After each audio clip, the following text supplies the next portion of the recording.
দেখতাম চোখের সামনে, হ্যাঁ আনা যাবে, ছেলেটাকে আনলো, গলতে খাড়ো হলো। এই বেচারের মনে যে আমি কালো কালোটা মানুষ, রাসূলুল্লাহর কথা অনুযায়ী যদি এর মেয়ের সঙ্গে আমার বিয়ে হয়ে যায় খুবই ভালো। গলিতে খাড়ো আছে, আর আংনা থেকে মেয়ের মা এমনি করে বাইরে এসে দেখা মাত্র বলছে যে মা, আমার বেটি যদি আই বুড়ো হয়ে বাড়িতে থেকে যাই তাও ভালো, কিন্তু এই ছেলেকে আমি জামাই মানবো না। এটাকে জামাই নাই। নিজের স্বামী আর স্ত্রী দুজনে কথা কাটাকাটি করছে, আর জুলাইবিব নামের জোয়ান চুপচাপ দাঁড়িয়ে দাঁড়িয়ে শুনছে। আল্লাহ, এর রং সাদা করেছো তো তুমি করেছো, আমার রং কালো করেছো তো তুমি করেছো, তাই বলে কি আমার জোড়া কপালে লেখা নাই নাকি? কথা কাটাকাটি চলছে এমন সময় যেটা আসল যার সঙ্গে বিয়ে হবে, যেটা মেয়ে, ও তখন 2 পা 3 পা করে হাঁটতে হাঁটতে গলির দিকে এসে বাপের আর মার মাঝখানে দাঁড়িয়ে বলছে, ভাইজান কি কথা হচ্ছে? তো বলছে, এই ছেলেটার সঙ্গে তোমার বিয়ের কথা রাসূলুল্লাহ বলেছেন, তো আমি তো প্রথম দিনই না পছন্দ করে দিয়েছি, তোমার মা বলছে যে না, এই ছেলেটাকে বাড়ি থেকে যেতে বলো, এই ছেলের সঙ্গে আমার মেয়ের বিয়ে দেওয়া হবে না। আচ্ছা, যখন তুমি ওখানে না পছন্দ করেছিলে তখন রাসূলুল্লাহ কোনো কথা বলেছিলেন? মেয়ে বলছে, কিছু বলেছিলেন কথা? বলছে, একটা কথা বলেছিলেন। কি? ফিহে খায়রুন, এর ভেতরে মঙ্গল আছে।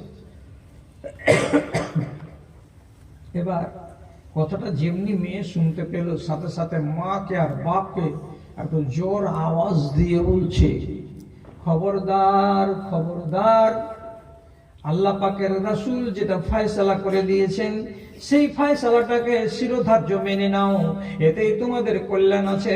এই কালো ছেলেটার সাথে যদি আমার বিয়ের কথা নবীজি বলে থাকেন, তাহলে আমি স্ত্রী হিসেবে তার বাড়ি যেতে রাজি আছি।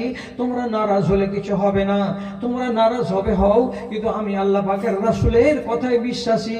এর ভেতরে যদি মঙ্গল থাকে তাহলে কালো চামড়ার লোকটাকেই আমি বিয়ে করতে রাজি আছি, আমার বিয়ে পড়িয়ে দাও ছেলেটার সাথে। বিয়ে হয়েই গেল, সুখের সংসার গড়ল। কয় বছর পর যুদ্ধের ময়দানে মারা গেল, তো 7টাকে মার্ডার করে দিয়ে তারপরে সে নিজে মারা গেল। রাসূলুল্লাহ তার কতটা ফজিলত বয়ান করছেন হাদিসে। কবরে নেমে গিয়ে আল্লাহ পাকের রাসূল হাত তুলে আল্লাহ তাআলাকে বলছেন, এই পরওয়ারদিগারে আলম, এই লাশটার উপরে আমি এই সন্ধ্যা পর্যন্ত রাজি ছিলাম, তার আগেও রাজি ছিলাম, এখন যে কবরে রাখতে যাচ্ছি আমি তার উপরে রাজি আছি। কাজে তোমার নবী যদি কাউরি উপরে রাজি থাকে তো তুমিও রাজি হয়ে যাও। এই আল্লাহ, আমি এই ছেলেটাকে সমর্পণ করে দিলাম কবরে। বলে আল্লাহ পাকের রাসূল খাস দোয়া করলেন কালো চামড়াওয়ালা লোকটার জন্য, আর তাকে ময়দানে সমাহিত করা হলো। এবং এই যে 3 থেকে 4টা বছর বিয়ের সংসারটা কাটলো, তো ওই মহিলা বলছেন, আমার সংসারে সুখ এসেছে, শান্তি এসেছে, আনন্দ এসেছে, উল্লাস এসেছে, আমি অন্য ঘরে বিয়ে করে নেব সেটা আলাদা কথা, কিন্তু এই 5 বছরের জীবনে আমার কালো চামড়ার স্বামী আমাকে সুখী দিয়েছে, জীবনে কোনোদিন দুঃখ দেয় নাই। ওটা কোন বেটি? এটা ফরমাবরদার বেটি। আর বেটি এই দেশে নাই নাফরমান। কয়টা নিবেন? কয়টা? তোমরা রাগিও না, তোমাদেরকে বলিনি, আমি বলবো না ওইভাবে কাউকে। কয়টা নিবেন? মাত্র 3 দিন আগেকার কথা, হরিশ্চন্দ্রপুর স্টেশনের দক্ষিণ দিকে কোন এক জায়গায় জালসা করে এলাম। জালসাতে যে কথাগুলো বললাম, মায়েদেরকে অনুরোধ করে, ধনেরা এই কাজটা জীবন ধরে করিও না। একটা হলো ক্ষণেকের পাপ, আর একটা হলো জীবন ধরে পাপ। একটা হলো চলমান পাপ, আর একটা হলো নিমেষের পাপ। নিমেষের পাপ এখনই করলেন, মিটে গেল, পাপটা থেয়ে গেল। আর একগুলো পাপ চলমান, চলতে আছে, পাপ ঘুরতে আছে, মিটার চাকা ঘুরতে আছে। চলমান পাপ জানেন, কোন মানুষ যদি দাড়ি ছিলে, তাহলে যতক্ষণ পর্যন্ত দাড়ি আমার বেরিয়ে বড় না হবে ততক্ষণ পর্যন্ত এর পাপের চাকা ঘুরতে আছে, চলমান পাপ এটা। একটা বেটি ছেলে যদি নিজের বাবাকে না বলে বিয়ে করে নেয়, যতদিন পর্যন্ত ওই স্বামীর বাড়িতে আছে ততদিন এর পাপের চাকা ঘুরতে আছে, ঘুরতে আছে, ঘুরতে আছে। শুধু মরতে যা দেরি, জাহান্নামে যেতে ততটাই দেরি। আমি অনেক অনুরোধ করে বলেছি, তুমি যে ছেলেটাকে বিয়ে করবে করো, তোমার বাপের উপরে তুমি প্রেসার দাও, বাজান আমি ওইটাকেই বিয়ে করব, আমি অন্য কাউকে বিয়ে করব না। শেষ পর্যন্ত তোমার বাপকে তুমি রাজি করো, করে তাকে বিয়ে করো। তোমার হাত আছে তো। বেকুব বেটি ছেলে বুঝে না, কি বুঝে না? বিয়ে করতে গেলে বাপের হাতে নাম্বার আছে 50 আর মেয়ের হাতে নম্বর আছে কত 50। একটা যখন হবে 100 তখন হবে ঠিক। আর যদি বাপের নাম্বার না পাও তাহলে তোমার 50 নম্বরে বিয়ে হবে না, এবং মেয়ের 50 নম্বর বাপ তুমি যদি না পাও তুমি মেয়ের বিয়ে দিতে পারো না। কি বুঝলে বাপগুলো, কি বুঝলে? নিজের মন মতো বিয়ে দিয়ে দিব। আমার মেয়ে আমি 16 মাইলে দিব, আমি শিমলতলাতে দিব। মেয়ে যদি বলেন আমি করব না, তোকে বেড়িয়ে তোর দাঁতকে ভেঙে দিব। চুপ করলি? জোর করে বিয়ে দিয়েন না, বিয়ে হবে না।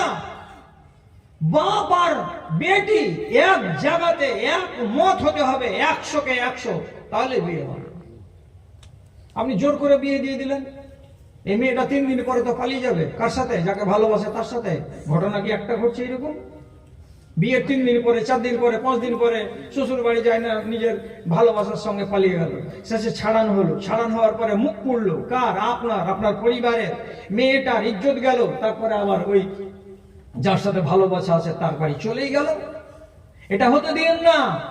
এর জন্য নারীদেরকে বলছি বিশেষভাবে, যদি তুমি তোমার বাপের ইচ্ছা মতো বিয়ে না করো, তোমাকে আল্লাহ রাব্বুল আলামিন শরীয়তে পাওয়ার দিয়েছেন, তুমি 15 দিন টাইম নাও, তুমি 20 দিন টাইম নাও, তুমি 1 মাস টাইম নাও। তোমাকে যদি তোমার বাবা অন্য জায়গা থেকে লোক পাঠিয়ে দিয়ে বলে যে আমার মেয়েকে দেখে যাও, এসে গেল তোমাকে দেখতে বাবলা কমলপুর থেকে, তুমি চুপচাপ বসে থাকো।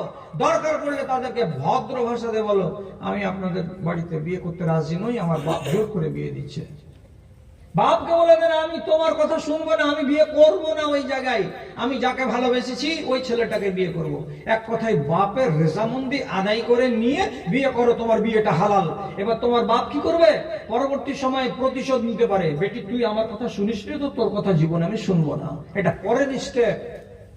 কিন্তু মেয়েটাকে হালাল হবার সুযোগ করে দিন। আপনি গো ধরে বসে থাকবেন, না আমি রাজি নেই, না আমি রাজি নেই।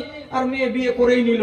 মেয়ের মিটার, গুনাহের মিটার জিন্দগি ভোর ঘুরতে থাকবে।